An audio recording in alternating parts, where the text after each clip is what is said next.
कल उत्तराखंड में होने वाले निकाय चुनाव के लिए तैयारियां पूरी हो चुकी हैं। मतदान सुबह 8 बजे से शुरू हो जाएगा और 25 जनवरी को मतगणना होगी। उसी दिन देर रात तक परिणाम आने की संभावना है। पिथौरागढ़ में मतदान और मतगणना की तैयारियां पूरी हो चुकी हैं। इस संबंध में एनआईएन की टीम ने जिलाधिकारी एवं जिला निर्वाचन अधिकारी विनोद गोस्वामी जी से वार्ता की। उन्होंने बताया, सर कल मतदान है, मतदान के दिन क्या तैयारियां की गई हैं, किस तरीके से कल होगा और क्या टाइमिंग रखी गई है मतदान की और कितने बजे तक मतदान हो पाएगा, थोड़ा सर बताएंगे। देखिए, जैसा कि सभी को मालूम है, राज्य निर्वाचन आयोग के द्वारा जो कैलेंडर इलेक्शन का जारी किया गया था, उसके तहत जो मतदान की तिथि है वो 23 जनवरी 2025 को सुबह 8 बजे से प्रारंभ होकर के शाम को 5 बजे तक रहेगा। और इससे संबंधित सभी तैयारियां लंबे समय से हमारी जो जारी हैं वो आज अंतिम स्वरूप में पहुंच चुकी हैं। सभी इस समय हमारी जो मतदान पार्टियां हैं वो अपने अपने मतदेय स्थलों पर पहुंच चुकी हैं। सभी लोगों को मूवमेंट हो चुका है। सारे सेक्टर मजिस्ट्रेट, सारे जोनल मजिस्ट्रेट और इसके अलावा रिटर्निंग अफसर, सहायक रिटर्निंग अफसर भी इस समय फील्ड में हैं। जोनल और सेक्टर पुलिस अधिकारी इस समय फील्ड में हैं। मैं खुद भी इस बीच में लगातार फील्ड में रहा हूं। सभी जगह मुकम्मल तैयारियां कर ली गई हैं। इसमें एक चीज़ और बताना चाहेंगे कि इस बार हमने इलेक्शन मशीनरी के लिए, खासतौर से जो हमारे पोलिंग पार्टीज़ के लिए कुछ विशेष व्यवस्थाएँ करी हैं। इसमें सबसे प्रमुख है कि जो ठंड के समय पर जो ये, चूँकि बारिश का भी अलर्ट है, तो उसके लिए इनके लिए पर्याप्त मात्रा में जो गर्म जो बिस्तर और अलाव और अन्य गर्म पानी और अन्य व्यवस्थाएं हैं।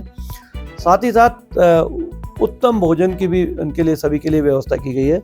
हमारे पास पर्याप्त संख्या में रिजर्व पोलिंग पार्टीज़ भी हैं। अगर कहीं पर आवश्यकता पड़ती है तो हमें सेक्टर मजिस्ट्रेट, जोनल मजिस्ट्रेट या आरओ के स्तर पर हमने रिजर्व पार्टियां भी दी हैं, उनको भी हम लगा सकते हैं।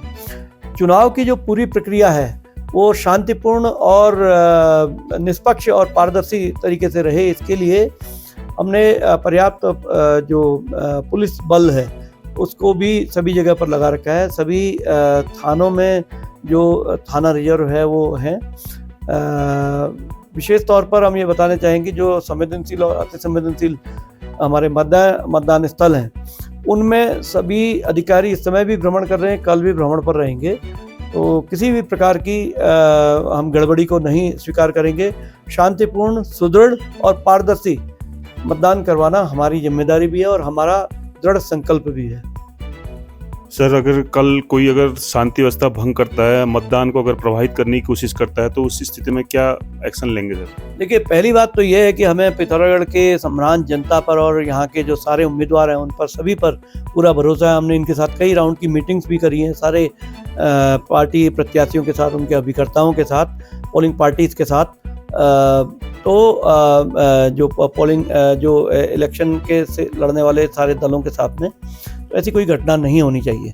अगर फिर भी अगर कोई ऐसी घटना होती है तो बिल्कुल स्टैंडिंग इंस्ट्रक्शंस हैं पुलिस अधिकारियों को भी और मैजिस्ट्रेट्स को भी कि जो जनप्रतिनिधित्व अधिनियम की जो सुसंगत धाराएं हैं, विशेष तौर पर धारा 34, धारा 31 और 30, इसके अलावा भी अन्य जो सुसंगत कानूनी प्रावधान है उसका समुचित इस्तेमाल किया जाएगा।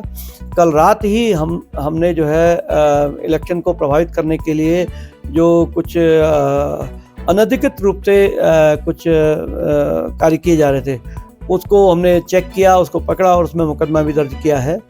और इसके अलावा भी समय समय पर जो गश्ती दल हैं और स्टैटिक जो हमारे जैसे कि जो शराब या अन्य प्रलोभन वाली जो वस्तुएं होती हैं उनको पकड़ने के लिए जो दल है वो फील्ड में कार्यरत हैं। तो ऐसी कोई भी स्थिति अगर उत्पन्न होती है तो हम कड़ी कानूनी कार्रवाई करेंगे और हमें उम्मीद है कि पिथौरागढ़ की सम्रांत जनता हमें इसके संबंध में जो सूचनाएं हैं उसका भी आदान प्रदान करते रहेंगे। सर जैसे कि चुनाव के 2 दिन बाद मतगणना शुरू होनी है, तो 25 तारीख को, तो मतगणना की क्या तैयारियां की गई हैं सर? कितने बजे से मतगणना शुरू होगी और सबसे पहले परिणाम किसके आने शुरू होंगे, थोड़ा इस बारे में बताएंगे सर? मतगणना की तैयारियां भी हमारी अंतिम हो चुकी हैं। मतगणना की ट्रेनिंग हमने करवा दी है। मतगणना में जितने हमारे कार्मिक लगे थे, जितनी पार्टीज लगी थी और इसके अलावा कुछ एक्स्ट्रा पार्टीज भी हमने लगाई हैं। पिथौरागढ़ में हमारी 14 टेबल लगेंगी और बाकी सभी जगह पर 7-7 टेबल्स लगेंगी। तो ये तो लगता है कि जो पहला जो परिणाम आना चाहिए वो वार्डों का आएगा। और अगर नगर प्रमुखों के चुनाव की बात करी जाए, उसके परिणाम की बात करी जाए, तो मुझे लगता है कि मुंशियारी का परिणाम जो है सबसे पहले आना चाहिए, क्योंकि जनसंख्या सबसे कम वहाँ पर है और 7 टेबल भी वहाँ हैं। बाकी गंगोलियाहाट, डीडीहाट, बेरीनाग, धारचूला में सभी जगह 7-7 टेबल हैं। तो वहाँ पर भी हमें लगता है कि ससमय लगभग दोपहर के बाद शाम तक का चुनाव परिणाम आ जाएगा। पिथौरागढ़ में जैसा कि आपको मालूम है नगर निगम है, हमारी 14 टेबल्स लगी हुई हैं, हमारे लगभग 39,000 के आसपास मतदाता हैं। वोटिंग के ऊपर डिपेंड करता है कि वोटिंग परसेंटेज क्या रहेगा, उसके आधार पर भी हम इसको एक मान के चलते हैं कि 4 राउंड की इनके यहाँ पर काउंटिंग होगी। तो मुझे लगता है कि शाम तक का यहाँ का भी परिणाम घोषित हो जाएगा। इसके लिए पर्याप्त संख्या में हमने प्रशिक्षित कर्मचारी लगा रखे हैं और पिथौरागढ़ में हमने अतिरिक्त पोलिंग पार्टीज भी हमने इलेक्शन काउंटिंग पार्टीज भी हमने लगा रखी हैं। अगर काउंटिंग अगर डिले होती है हमें तो सेकंड शिफ्ट में भी करना पड़े तो उसके लिए भी हम लोग तैयार हैं। लेकिन हमारी जो काउंटिंग से संबंधित भी सारी तैयारियां हैं।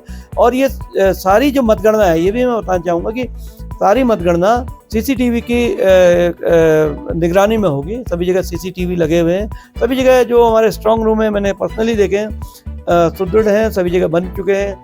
वहाँ पर फोर्स का पर्याप्त डिप्लॉयमेंट है। तो मैं आम जनता से यही अपेक्षा करता हूँ कि आप बढ़ चढ़ करके आइए, अपने नगर निकायों की जो एक जिसको हम छोटी सरकार कहते हैं उसको चुनिए और जो आपके दिन प्रतिदिन के मुद्दों को हल कर सके और आपके साथ में जो है निरंतर अगले 5 साल तक कार्य कर सके। निकाय चुनाव में होने वाले मतदान और परिणाम से जुड़ी हर अपडेट को जानने के लिए न्यूज इंडो नेपाल को सब्सक्राइब करें। साथ ही न्यूज संबंधी सुझावों के लिए कमेंट करें। NIN सबसे अलग, सबसे तेज। धन्यवाद।